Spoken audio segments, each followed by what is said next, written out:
Hello बच्चों, कैसे हो? आशा करते हैं आप लोग बहुत अच्छे होंगे। और आज हम लोग डीएलएड प्रीवियस ईयर जो 2022 का सीडीपी का हम लोग क्वेश्चन रिवीजन कर रहे थे, उसका अगला लेक्चर होगा। और इस लेक्चर में हम लोग आज अतुलघुत्तरीय के जो बाकी के क्वेश्चन हैं उनको देखने वाले हैं। और ये अतुलघुत्तरीय के क्वेश्चंस आज कुछ क्वेश्चंस हैं, इन्हें आज हम लोग देखने वाले हैं और इनको बहुत अच्छे से बहुत मजेदार ढंग से समझेंगे और इस तरह से समझेंगे कि ये आपको एकदम क्लियर हो जाएगा और भूल भी नहीं सकते। तो बस वीडियो में चलते हैं और क्वेश्चन का एक्सप्लेन सुनते हैं और समझते हैं। कैसा है? कह रहा पुनर्बलन कितने प्रकार का होता है? पुनर्बलन कितने प्रकार का होता है? तो पुनर्बलन दो प्रकार का होता है, एक धनात्मक पुनर्बलन और दूसरा ऋणात्मक पुनर्बलन। धनात्मक पुनर्बलन का मतलब किसी को किसी कार्य के प्रति उत्साहित करना और उसको आगे बढ़ाने के लिए ऐसे शब्दों का प्रयोग करना। और ऋणात्मक पुनर्बलन का अर्थ होता है किसी को डिमोटिवेट करना, मीन्स किसी को ऐसे शब्दों का प्रयोग करना जिससे वो अपने आप को कुछ नीचा सा समझे, हीन सा समझे। तो इस तरह से डिमोटिवेट करके ऋणात्मक पुनर्बलन किया जाता है। पुनर्बलन के दो रूप होते हैं। पुनर्बलन के जो दो रूप होते हैं, एक रूप होता है शाब्दिक पुनर्बलन और एक रूप होता है अशाब्दिक पुनर्बलन। कभी कभी शाब्दिक पुनर्बलन में हम शाबाश, बहुत अच्छे, ये सब का प्रयोग करके धनात्मक पुनर्बलन कर जाते हैं।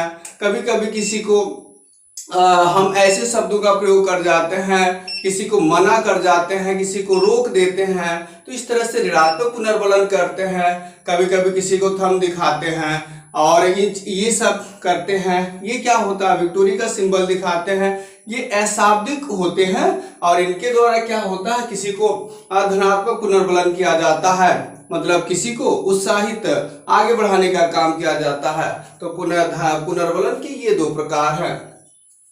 अगला क्या कह रहा? अपेक्षित अधिगम शब्द का शाब्दिक अर्थ बताइए। अपेक्षित अधिगम स्तर, यहाँ पे स्तर भी होना चाहिए। स्तर शब्द का अशाब्दिक अर्थ बताइए। तो अपेक्षित का मतलब होता है ज्ञात करना। जान लें आप, अपेक्षित का अर्थ होता है ज्ञात करना और अधिगम का अर्थ होता है सीखना। और ये स्तर का मतलब स्तर ही है, लेवल कह सकते हैं। तो इसका शाब्दिक अर्थ मैंने लिख ही दिया। अपेक्षित अधिगम स्तर का शाब्दिक अर्थ, अपेक्षित का अर्थ ज्ञात करना, अधिगम का अर्थ होता है सीखना और स्तर क्रम के अनुसार, मतलब किसी दिए गए चीज को, किसी दिए गए ज्ञान को स्तर के अनुसार सीखना या ज्ञात सीखना और ज्ञात करना, ये अपेक्षित अधिगम स्तर का शाब्दिक अर्थ है। और अगर आप सीधे सीधे इतना भी लिख देते हैं, अपेक्षित अधिगम स्तर का शाब्दिक अर्थ ज्ञात, अपेक्षित का अर्थ हो गया ज्ञात करना, अधिगम मतलब सीखना और स्तर क्रम के अनुसार या स्तर के अनुसार, तो ये भी सही हो जाता है। अगला क्या कह रहा? बाल केंद्रित शिक्षण की कोई दो विशेषता बताइए। बाल केंद्रित शिक्षण की किन्हीं दो विशेषताओं को बताइए। कोई दो विशेषताएं बताइए।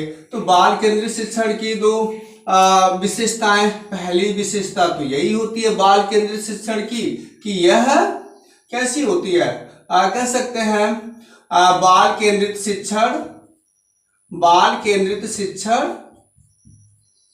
शिक्षण जो होता है ये कैसा होता?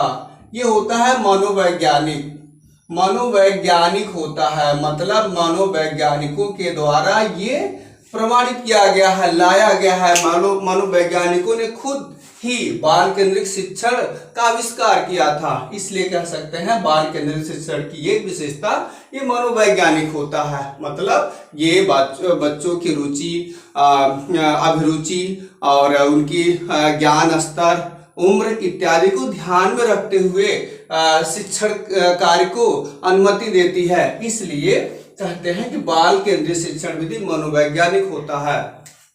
दूसरी विशेषता ये होती है कि इसमें बालक जो होता है प्रधान होता है, या बालक केंद्र में होता है। ठीक है, बालक जो होता है केंद्र में होता है, या कह सकते हैं क्या होता है, प्रधान होता है। मतलब शिक्षण के क्षेत्र में शिक्षण की जो क्रिया होती है उसमें शिक्षक और बालक के बीच में बालक को प्रधान माना जाता है बाल केंद्रित शिक्षण में। मतलब बालक की रुचि, अभिरुचि, इच्छा, हर चीज को ध्यान में रखते हुए शिक्षक को पढ़ाना पड़ता है। बालक जो होता है प्रमुख होता है। तो इस तरह से बाल केंद्रित शिक्षण की दो विशेषताएं जो कि यहाँ सामने है। अगला क्वेश्चन क्या कह रहा, खेल पर आधारित दो शिक्षण विधियों के नाम बताइए। खेल पर आधारित, क्योंकि प्रारंभिक कक्षाओं में शिक्षण विधि जो होती है बच्चों के लिए इसी तरह की विधियां होती हैं। तो खेल पर आधारित जो विधि होती है, खेल पर आधारित दो विधियों के नाम।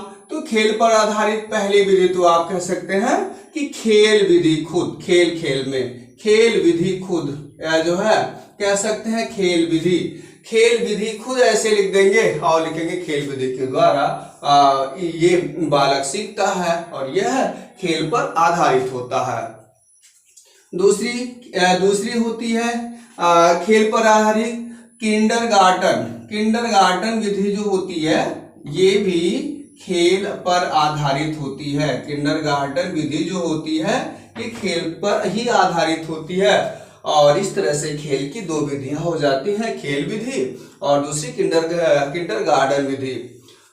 तो ये बनता है। अगला क्वेश्चन क्या कह रहा, अगला पर्यटन विधि का प्रयोग किन विधियों के शिक्षण हेतु लाभप्रद है। पर्यटन विधि, तो पर्यटन विधि किन विषयों के शिक्षण हेतु लाभप्रद है।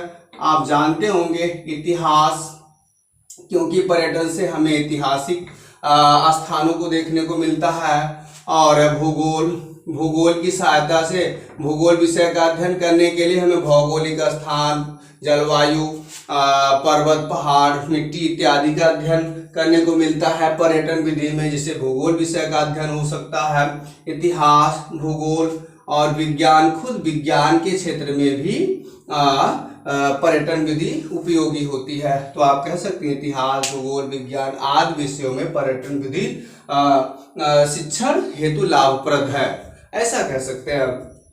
अगला क्या कह रहा, प्रयोग प्रदर्शन विधि सर्वाधिक किस विषय में उपयोगी है।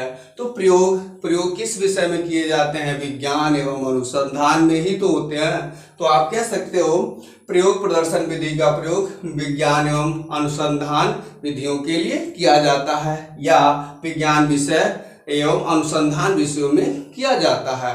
तो इस तरह से आज हमने आपको ये क्वेश्चन का जो सीरीज लाया, आशा करते हैं कि आपको समझ में आया होगा। प्लीज वीडियो को देखते रहें, और थोड़ा बहुत कोई प्रॉब्लम्स होती है तो कमेंट में भी लिखें। लेकिन अगर आप देखते रहेंगे तो धीरे धीरे आप लैंग्वेज और चीज़ों को समझेंगे, और ये वीडियोस आपके लिए बहुत ही लाभकारी ही होंगे। और हमेशा ये वीडियो पहुंचते रहेंगे। तो चैनल को अगर सब्सक्राइब करते हैं और वीडियो को लाइक जरूर करें और कमेंट भी करें। जय हिंद।